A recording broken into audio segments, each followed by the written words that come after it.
ನನಗೆ ಈಗ ration card ಅದರಲ್ಲಿ ಏನು ಖುಷಿ ಏನಿಲ್ಲ ನನಗೆ. ಯಾವಾಗ ಕೋವಿಡ್ ಬಂದಿತ್ತಲ್ಲ, ಕೋವಿಡ್ ಸಂದರ್ಭದಲ್ಲಿ ನಾವು ಏನು ಕೊಟ್ಟಿದ್ವಲ್ಲ ರೇಷನ್ನು, ಅದನ್ನು ಇವತ್ತು ಜನ ನೆನೆಸ್ಕೊತಾರೆ. ಯಾಕೆಂದರೆ ಅವತ್ತು ಸಂಕಷ್ಟ ಕಾಲ, ಲಾಕ್ಡೌನ್, ಯಾರು ಹೊರಗಡೆ ಬರೋಂಗಿಲ್ಲ, ಒಂದು ಅಂಗಡಿ ಓಪನ್ ಇರಲಿಲ್ಲ, ಹೋಟೆಲ್ ಇಲ್ಲ, ವೆಹಿಕಲ್ ಓಡಾಡ್ತಾ ಇರಲಿಲ್ಲ, ಆಚೆಗೆ ಬರೋಂಗಿರಲಿಲ್ಲ. ಆ ಸಂದರ್ಭದಲ್ಲಿ ನಮ್ಮ ವೇದಿಕೆ ಮೇಲೆ ಇರ್ತಕ್ಕಂಥ ಎಲ್ಲ ಮುಖಂಡರುಗಳು, ಮುಂದೆ ಇರ್ತಕ್ಕಂಥ ಕಾರ್ಯಕರ್ತರು ನಾವು ಡಿಸೈಡ್ ಮಾಡಿದ್ವಿ, ನನ್ನ ಕ್ಷೇತ್ರದಲ್ಲಿ ಯಾರು ಕೂಡ ಹಸಿವಿನಿಂದ ಬಳಲಬಾರ್ದು ತೀರ್ಮಾನ ಮಾಡಿ. ಆಗೆಲ್ಲ ಫ್ಯಾಕ್ಟ್ರಿಗಳೆಲ್ಲ ಕ್ಲೋಸ್ ಆಗಿತ್ತು.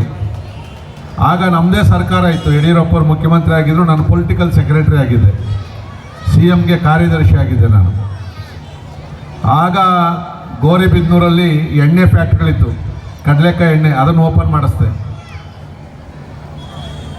ಗಂಗಾವತಿಯಿಂದ ರೈಸ್ ತರಿಸ್ದೆ, ಅಲ್ಲಿ ಫೋನ್ ಮಾಡಿ DC-ಗೆ ಹೇಳಿ ಪರ್ಮಿಷನ್ ತೊಗೊಂಡು ಅಕ್ಕಿ ತರಿಸ್ತೀವಿ. ಗುಲ್ಬರ್ಗಗೆ ಹೇಳಿ ಅಲ್ಲಿ ನನ್ನ ಸ್ನೇಹಿತರಿಗೆ ಫೋನ್ ಮಾಡಿ ಅಲ್ಲಿ ಮಿಲ್ ಓಪನ್ ಮಾಡಿಸಿ ಅಲ್ಲಿಂದ ತೊಗರಿಬೇಳೆ ತರಿಸ್ತೀವಿ. APMC ಮೇಲೆಲ್ಲ ಉಪ್ಪು ಏನೇನು ಸಿಗ್ತದೆ ಎಲ್ಲ ತರಿಸ್ತೀವಿ. ಅದನ್ನು ಪ್ಯಾಕ್ ಮಾಡೋಕ್ಕೆ ಗೋಣಿ ಚೀಲ ಇರಲಿಲ್ಲ, ಅಲ್ಲಿ ಇಲ್ಲಿ ಅದನ್ನು ಹುಡುಕಿಸ್ದೆ.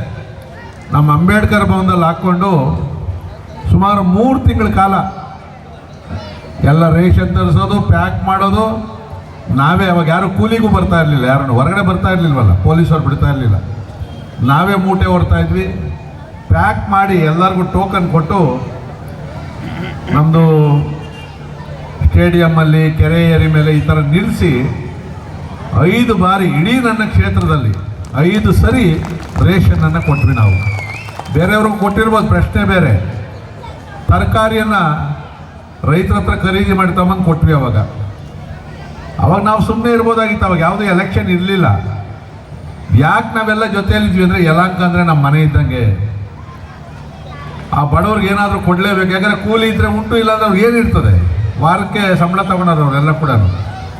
ಹಾಲು ಕೊಟ್ವಿ, ಪ್ರತಿನಿತ್ಯ ಮನೆಗೆ ಹಾಲು ಕೊಟ್ಟಿದ್ದೀವಿ.